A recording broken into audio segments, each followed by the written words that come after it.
So moving on, like, you guys actually already kind of answered a number of the discussion topics here. I wanted to go into things like, did they grow up rich or poor? Were they an orphan? Were they traumatized or abused as children? Because a lot of those issues, I think, tend to scar children for life, and they become kind of scarred adults. And so a lot of villains tend to have, you know, some traits like that in common. They don't tend to come from, like, wealthy, well-adjusted families. Although you never know. Sometimes they do. But if they do, it's usually something like mom and dad got killed, or somebody else killed mom and dad, or that sort of thing.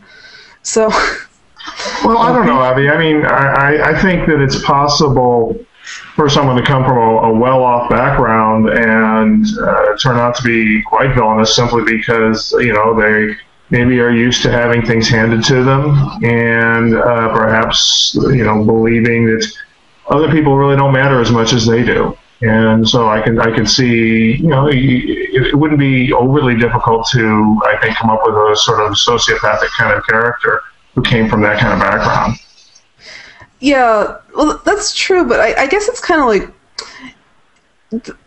like we tend as writers to go for characters that are less sociopathic and more somebody that you can empathize with, because it's like a sociopath is not that challenging to write. Maybe I'm wrong about that, but it seems like those kind of characters tend to be the henchmen, and it's like the mastermind tends to be somebody that is not just a sociopath.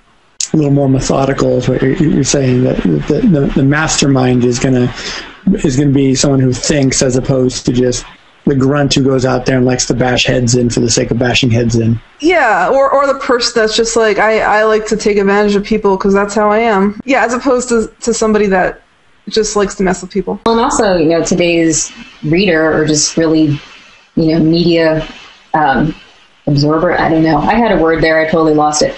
It's kind of boring to have this sort of DC comic type villain who's very one-dimensional and is evil just for the sake of being evil. That, you know, people today are kind of, I think it's like a post-Marvel thing, and I think Marvel really, you know, for comparing comic book generation, you know, pioneered making villains more complicated, because it's no fun for them to just want to conquer the world. And, you know, that was okay way back when in Superman's day, but today we're like, okay, we're going to conquer the world, and then what? And why? Why do they want to do this? So they're just going to have to defend it all the time, so what's the point? And then on the other hand, you have antagonists like Voldemort, who are clearly evil, clearly the bad guy, clearly influenced because his mother didn't hug him or didn't love him or something, and he got abandoned at the orphanage, and you know, and then he. Well, yeah, he's right there. He's a poor, disadvantaged child who's orphaned, and not only that, but he has a lot of power. And, you know, like in keeping with the hero being only as strong as the villain, if your villain is super powerful and is threatening the whole world, then your hero better be able to step up to that challenge. What was Voldemort's motive in the end? Remind me, like at the end of the day, was it power he was going for? Was that it? I think that it was a situation where, you know, he grew up disadvantaged and, you know, was bullied and whatever, and started messing around with the dark arts, and it made him powerful, and he's like, ooh, power is good. And then, you know, just kind of twisted him, and just power became the only way he could survive. See, that's interesting. And then maybe, you know, going after Harry Potter is kind of like the exception to the rule. But that certainly seems like one of those examples where, like, on paper, as you said, Lee, that isn't as interesting as maybe something as, at least to me anyway, it doesn't seem as interesting as compared to maybe someone who's a little more refined and has, you know, a more, what's the word I'm looking for? For someone who has a more sympathetic attachment with the reader, maybe someone that you can really, you know, almost see. Like when I'm thinking about it, I try really hard to like think like, as a reader, what would they choose? How could I convince the reader that what my antagonist is doing is, when I'm in their point of view, in their head, how can I convince the reader that what he's doing right now is what the reader would do? How do I make this sound like it's not a bunch of evil baloney, you know, and it's actually... Okay, but that's something you just said, is that you're in your antagonist's point of view. If Yes. you're not, and so at that point, you need for the reader to be more sympathetic, at least in my opinion, okay? You need for the reader to be more sympathetic because you're in that point of view. If you are in a point of view that you actively despise, your reader is going to put the book down. They're going to walk away.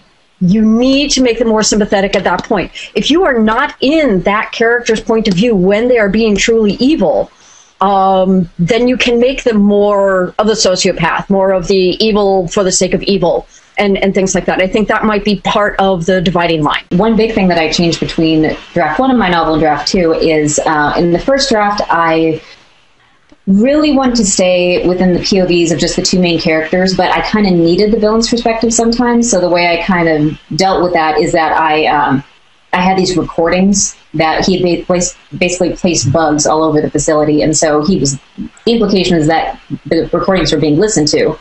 So I kind of had that third perspective. With the second draft, I decided, I need his perspective. And so that is one thing that's definitely a challenge I'm facing that I will hopefully pull off, because when you're from his perspective, I almost want the reader to agree with him, sort of, in some of his viewpoints, the decisions that he makes, that the reader might go, yeah, that makes sense. But also not be so sympathetic with him that they start looking at the hero and going, okay, you're not thinking things through.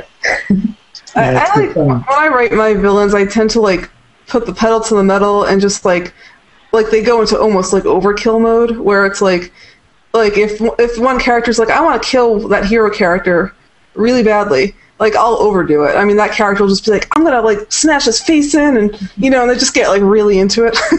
And in novels that works because everybody is such a delicious, not stereotype, but they're an archetype, or they're a really condensed version of their character, and so it works for you. It definitely does.